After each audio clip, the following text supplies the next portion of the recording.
Hello, everyone. My name is Dante Miller. I'm the president and co-founder of Village Microfund. I'm from Augusta, Georgia, and I'm 29 years old. I just had a birthday a few weeks ago, so I forgot. Happy birthday. But what we do at the Village is we teach, we invest, and we support Black entrepreneurs, and we also create alternative cooperative systems, financial systems to act as alternatives to Wall Street and Silicon Valley. So we're going to go down a row and give everyone a chance to introduce themselves. So give me your name, your age, where you're from, and what you do. Cool. Start here. Cool. I'm Leighton Batiste. I'm 27 years old. I'm from Riverdale, Georgia. And I serve as the Associate Commissioner of our Marketing Partnerships for the SIAC. We're a Division II HBCU conference. I'm Desmond Brown, 25, born in Atlanta, and right now I am a cinematographer. All right. My name is Brandon Bird. I'm 24 years old. I'm from a small town called Metter, Georgia in southeast Georgia. And right now I'm an associate organizer for the New Georgia Project. Hello, I'm Jaden. I am 23 years old. I am from Decatur, Georgia, North Decatur. And I right now am a student.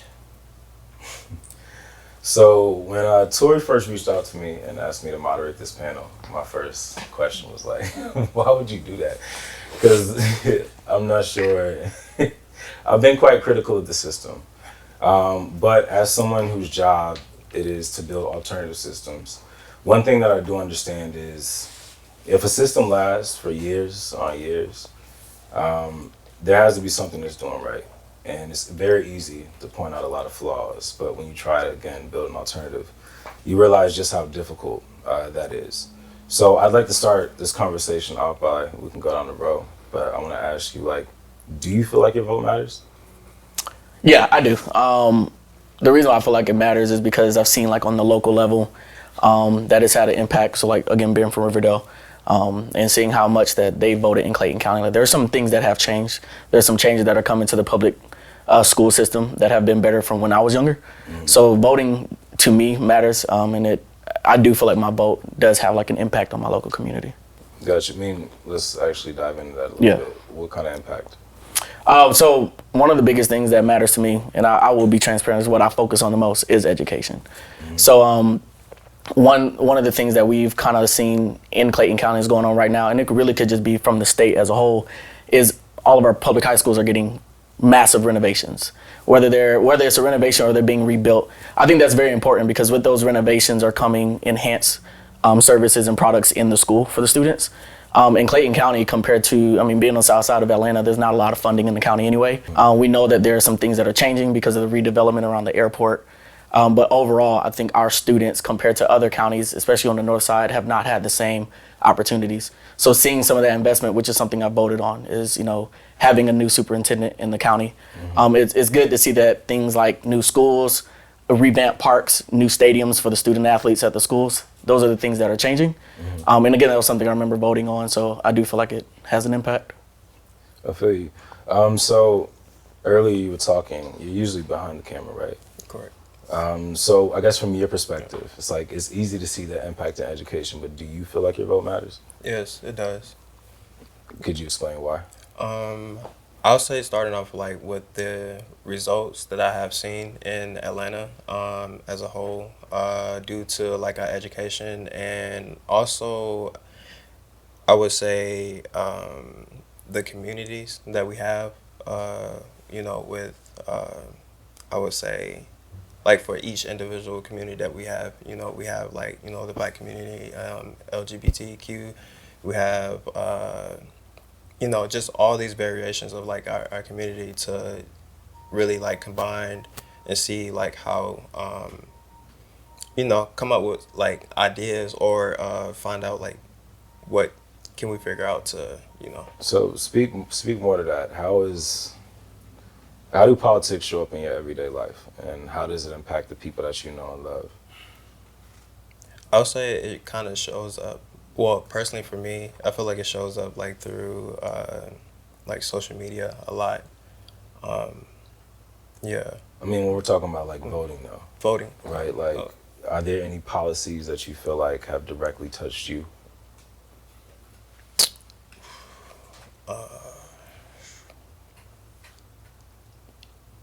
Not so much, honestly.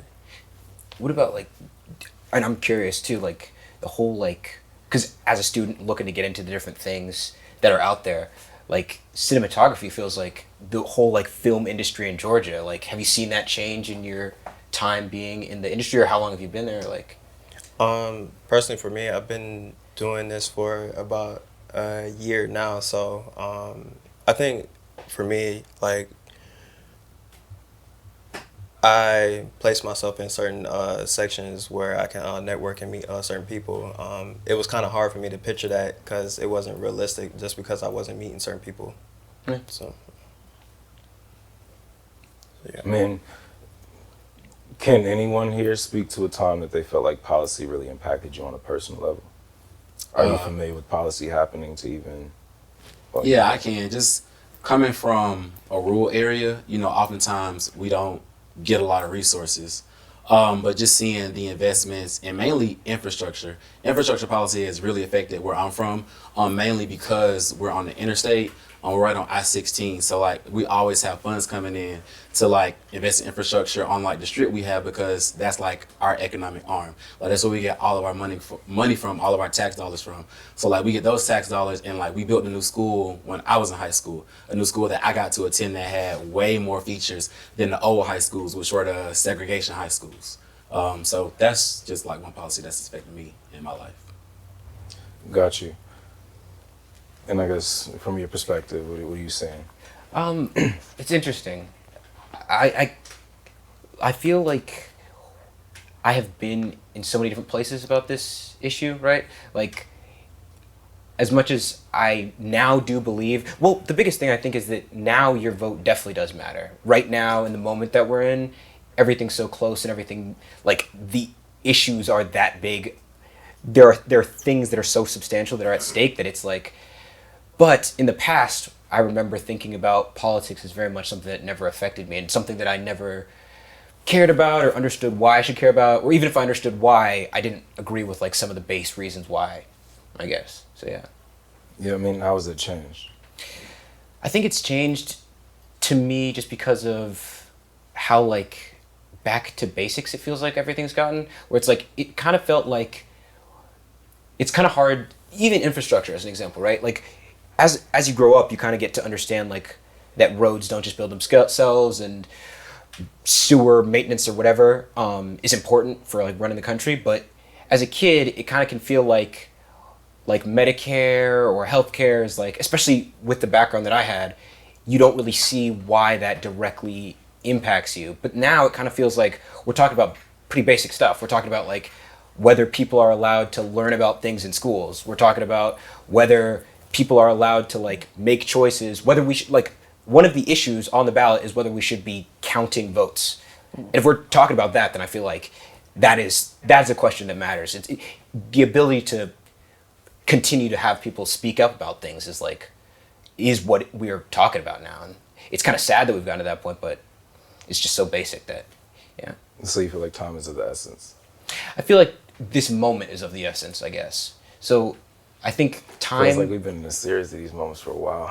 Well, see, that would be interesting. When do you think, do you feel like, would you agree with that? Do you feel like things have gotten like, we've come to kind of this point where like we're at like a crossroads? Or do you feel like, because you're a little older, like, do you feel like you feel like that's the thing that people say all the time, but then whatever? See, I'm not sure, because this is a crazy time just for anybody, Right. period. It's like even the people older than us have never really experienced a time like COVID. And then, we've essentially reverted back about 30, 40, maybe 50 years. Maybe 50 to 100 years. Yeah, so I don't think really anyone was prepared for this. I don't think that this is something that most people really saw coming. As far as, I guess, why I'm asking these questions is because, I do struggle sometimes to see the effect that, because I have a lot of organizer friends. My organizer friends, they work year round, but they especially get riled up around voting time. And it's like, as you should, because this is your opportunity to have input. But it gets really disappointing when you fight to get the same people in office and then the same things end up happening. So I'm very curious to see, just what y'all thoughts are on this. I mean, you haven't spoken a lot. What do you think? As far as like politics or just like how the progress of politics? I mean, Or- first question is like, do y'all know, I guess, one, the different roles that all these people in office have? And two, do you feel like you're informed on that? Do you feel like, where do you get your information from? What does that look like? So for one, my information, of course, working in the space, just like constantly from like news networks that are credible.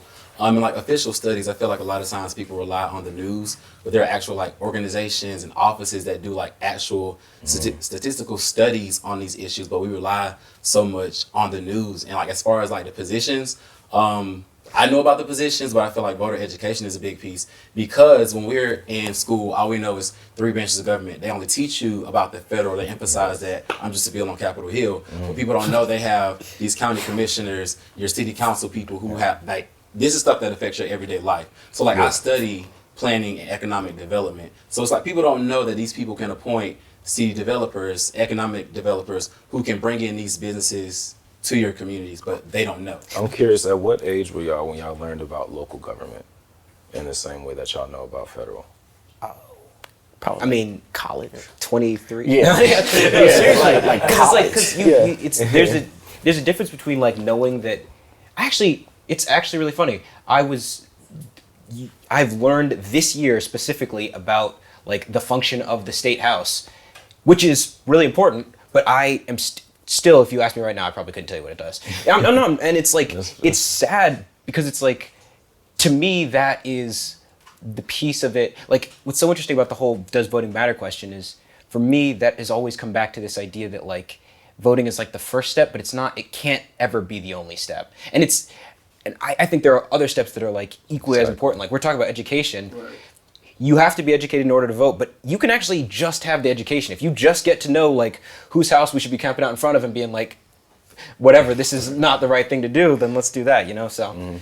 Yeah, but voting feels like so like for me, it just feels like a functional first step, right? Yeah. So I like being coming from sports, there's this kind of conversation about like, there's a lot that politics can learn from sports and how like in sports, we're always having to hold athletes and everybody accountable. There's not a lot of that in politics.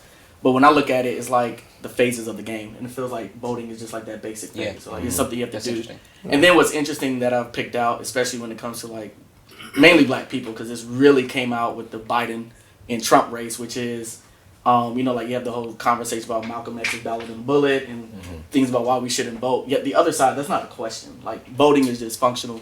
So it almost feels like I almost wonder, like, what is it about our side where every time it's time to vote, even whether it's local, state, national, why is the first hurdle convincing each other to vote? Yeah. And I get that it's like the does it matter thing, but the other side, like, it's not even a question. So that brings on another question. It's like, how do y'all plan to use y'all's vote? Like, what do y'all feel like is the most effective way?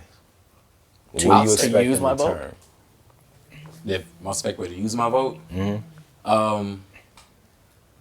I don't know if that directly answers your question, but to use my vote to organize other people, so motivating other people with my vote. Because when we talk about the other side, like a big part of our issue is like some of us vote, but we're not organizing what we vote in. So we're all going to the ballot box and we're just voting on random stuff, whereas coming together for like our common issues and what we want to see and going in there with a solid plan, we're just scattered all over the place. So using my vote to motivate other people. And that's just what we have to do. Get out in the streets and organize our communities. People want to wait until like it's a commercial, but we actually need to get on the streets, walk around, talk to our people like, what's up? What do you want to see? And let's come together. I mean, it's going to take some effort. It might inconvenience us. It's going to take some sacrifice, but that's just the work we got to put in. Exactly. The most successful movements that I've seen have normally been, they started year round. They go like literally 365 days a year. During voting, that's when they put the marketing on it. But the work happens year round. Well, just a quick question. So when y'all are preparing to vote, do y'all approach it from a bipartisan or do you look at your party first and then address candidates? Like, do you go like issues first and then say, okay, this is what each side, or you automatically know this is my party, then I'm gonna look, and then I might take a check on what the other side is doing? I think in theory, there was a time when that was an approach that you could take. But, and again, this is just my opinion. I don't know if it's been like that, where you can't in real life in good conscience be a good person and look at it like it's equal playing fields anymore. Like, and I think that's the part that's made it so sad to me. Like, as we talk about this moment that we're in, is that I'm not sure if there was ever like, I don't think good and evil are like great concepts for people, but I don't think that. I think there might have been maybe a time when there were good people on all sides or whatever, but we live in a place where that's just like functionally not the reality anymore. They're saying, there are people that are like, don't count the vote, and I'm just going to say, because it was interesting, you were talking about news and statistics and all that stuff and getting educated, and I feel like one of the barriers specifically for our community in voting is the fact that like, it's not necessarily that there's misinformation out there, but it's the lack of trust of the information that's given. And I think all of this comes back to this idea that like, around voting time, everyone's like, oh, well, let's be bipartisan and kumbaya, and it doesn't matter who you vote for, let's go to the polls. And I'm just kind of like, no, man, they're talking about banning books and like firing teachers from schools. Like, let's be really clear about what's happening. It's so insane to me. Sorry. All great points. And it's like, speaking of, I'm just thinking back to like the whole Brian Kemp and Stacey Abrams situation, where it's like he was literally in office as they were counting votes. And then you had literally the continuation on that from the Trump. So I guess this is a bad segue, but I guess what are y'all's thoughts on this upcoming election and some of the issues that are just, like, for example, of course, Roe versus Wade is huge, but also Stacey Abrams, and I don't know, what are y'all's opinions on just, I guess, her being in leadership? I'm all for it, because when you talked about going into the ballot box and like thinking about Republican versus Democrat, like one considering that, but also like looking at her policies. So it's just like when I compared the two, one is not like the other and one is way better than the other. And I agree with Stacey Abrams more so, because like if you look at her platform, she has pieces for everyone. If you look for years, Republicans have been in power in Georgia, almost a super majority, since like the 2000s. So we look at the state of we look at the state of Georgia, and people are like, dang, this is bad, that's bad. But if you put Stacey Abrams in office, it's gonna be horrible. Stuff is already bad. Atlanta Medical Center is closing. You have rural hospitals that are closing all over the state, and it's under y'all's leadership. She actually has a plan in place. Well, a plan, she plans to put in place to like minimize these issues. So I'm for it. There needs to be like a fresh change, and she's that change. What role do you feel that sexism and race has in the ballot box?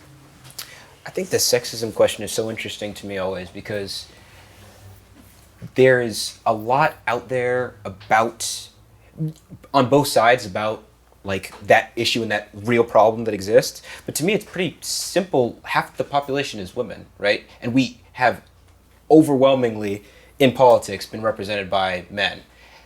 If we're trying to talk about a democratic society, it's like you got to have people that's why we should be having, the reason why a black president was important is the same reason why it's important to have a woman president, and then 45 more women presidents, because we got to get to the point where it at some point looks like, at least we could pretend that it's like anywhere like the actual population split up is, if we're a democracy. Yeah. And hopping on that part about race, I feel like in the past it was always black folks vote for black folks, but I feel like in this day and age, we realize all skin folk ain't kin folk. Because there are people who look like us, but aren't for the things that are best for us. So like, really, that's when you really have to look at, okay, you're black, but what do you stand for? And on the part of sexism, like that's just something I can't comprehend, because I was raised by women. My family is very matriarchal, and like the decisions that the women in my family made, that's made me who I am today, to like have the success I am. So like, why can't they take that leadership onto our government? Because obviously women make great decisions. Yeah, I mean, I'd actually say that that's the stance of a lot of my peers, because a lot of us were raised by our mothers as well, and we did kind of grow up in a matriarch. But I do feel like that is a relatively new thing. So, I mean, yeah, because like it seems, in my opinion, kind of conflict with the digital divide. What do you mean by that? I've dated a lot of older women, and in these conversations that I have with a lot of older women, they talk about their experiences with older men versus younger men. and there seems to be a line somewhere. I don't know how studied this has been. This is just purely, you know. It's interesting. I'm on the edge of my seat. I'm listening. My experience. But I do feel like, yes, there seems to be a line. Has anyone else had that experience? Or am I alone? Well, what do you mean? Like just a line in just the line in thinking in politics? between generations. Oh yeah. Because Well, yeah. Well, so like, the interesting thing that I have is, so like I was kind of what you consider, I say I'm a oops baby. Like my parents, yeah, like I was like not playing, right? And like the age gap between myself and my siblings is like minimum 9 years, but my parents are born in segregation. They grew up in it, so like even how they approach President Obama, right? For them, they never thought he would ever become president. But then our generation, we're very critical. To them, it's like blasphemy to criticize President Obama, right? Yeah. So it's like even politically, I actually had this whole somewhat debate with my mom yesterday because her thing was like, I don't understand why black men aren't, why they're not voting. And I was like, well, I mean, I can understand, we're as a generation, we're like, does our vote matter? We're asking those same questions. We're wondering like, man, we're thinking about taxes, like who's really putting the money in my pocket? Like, there's so many different things. But it does seem like from a mom, aunts, uncles, like that generation, I mean, these are folks born in 40s, 50s, grew up during the 60s. It's like you vote. There is no question. This is what you do. And when you try to have the conversations about holding the system accountable, that line comes up. But their perspective is like, we never thought we would have this. So like, stop questioning it. Just do it. And we're more like we're kind of the privileged generation as far as like politics. You can go. It's totally agree. I think what's interesting too is like if you look at like, and I don't mean to make it national, but like if you look at like Kamala Harris, right? And I'm not perfectly positive on her background, but one of the things that gave her the national platform was working as a prosecutor, putting a lot of brown people in prison for marijuana. And so it's like, do you just support black women, or is it when black women? Because I think that's the interesting thing to me about it is that is almost as disrespectful to me, because you have people like Stacey Abrams who, yes, she's a black woman, yes, that means she deserves to leave, but she also is like deeply qualified in a way that is like a part of her ethnicity is for sure, but part of who she is as an individual, not above that, but as the totality of it, I guess, and not focusing on that one piece of it, like the fact that her policies. Anyway, sorry, don't want to. I mean, but in a sense of fairness, right? Yeah. Like, and I know this it might contradict what I was just talking about, but that kind of is essentially how Barack became president. Yeah. We just kind of went to the polls, vote for him. I remember 2008 because even on the HBC side, like all the bands were spelling his name out at halftime. It was like, this is what you do. So I think what's beautiful with the Stacey Abrams situation, and then there's other politicians as well. Like there's black folks running for governor in states like Arkansas, right? Like throughout the South, there's more black people. Is that although I know we've had the conversation about accountability, but it just seems like there's steps to this, right? Yeah. Like we never thought we would get to this point. So they kind of deserve that same like fanatical voting that we gave Barack. And I just think their roles impact us more. So, and we'll wrap up with this question, but this term of accountability keeps coming up. What are some different ways that y'all think is possible to actually hold our elected officials accountable? Anyone can Organizing our people and going to them. I mean, that's the thing. They have these offices that are public offices. We can put meetings on their books. We can flood their emails. We can flood their voicemail boxes. We can catch them outside at the grocery store, leaving the Capitol, whatever building, and talk to them because you represent us. Really, you work for us. So really, if we come together and organize ourselves and we come to them in a big number, like if 50 of us go to our congressperson's office, they can't deny us. They have to listen to us. They can turn away one person and just, shoo us off. But if 50 of us go up there, they're going to listen to us because they know we're coming in numbers and we have those votes and that power. That's facts. I mean, To me, the biggest thing is discussion, because to me, there is like this whole disconnect between the things that matter and affect people and then people realizing that it matters and affects them. And the only way to bridge that gap is to like start talking about the things that affect you with the people in your life and hearing other people and creating space for other people to voice their thing about that. Like the more we're talking about that fanatical voting, but the reason how that happens is people being raised at the dinner table talking about what Dick Cheney's doing that week or whatever. Right, and I think it doesn't necessarily have to be totally academic, but it's just like, let's just start as a community talking about this stuff. Do you think that making it academic or like making it a movement, like the tone that typically comes with that, does that kind of water down? Well, I don't think it needs to voting? be. That's my thing. It doesn't need to be. I don't think it needs to be like a movement. I don't think it needs to be about statistics. It can be like, shoot, like even if it's just this is what I feel about this thing, you can't. The tragic thing today about the world is that people are now so afraid to say things, but also not open to change their mind. So they're like, I believe this thing, but I know it's bad, so I'm not going to say it, but I'm still going to pass the belief down. What you should do is just be like, all right, if I believe this thing, I'm going to say it out loud, and I'm going to take the hate that comes from me or whatever, and then I'm going to listen to that and try to learn and do better, as opposed to just like trying to run away. Sorry. Wait, I got a question. Sure. So, just with that. Oh, okay. Just with that, like, we know cancel culture is a real thing. So, like, how do you think people should overcome that? Like, what's the best way to address that? Like, First should off- I just outright say it, or like, what should I do? I don't know if cancel culture is like in theory a thing, but there's a book in the coffee shop that I work at on the weekends that's got Will Smith on it that I'm sure he's making money off of. You know what I'm saying? So it's like that's not, and he is someone who, whether you agree with him or not, was definitely canceled, right? Like that would be a person that you would say that process or whatever happened to. But it's like, I think people are, what cancel culture to me is all these people who could say these problematic things for years and not have anyone speak up. You finally start hearing people speak up and they're like, oh wow, that was a good point, but it can't be me that's wrong, so I just must critique the younger generation for like having the audacity to speak to me. It's like, no man, like it's not even all that serious. It's just like, I think it's more about the people who are like super into the cancel culture thing to be like, let me listen to what the best version of the critique is. Let me try to view the argument of my opponent like virtuously or something like that. Yeah. Well, I appreciate all of you's time tonight. This was a fun conversation, and good night, y'all.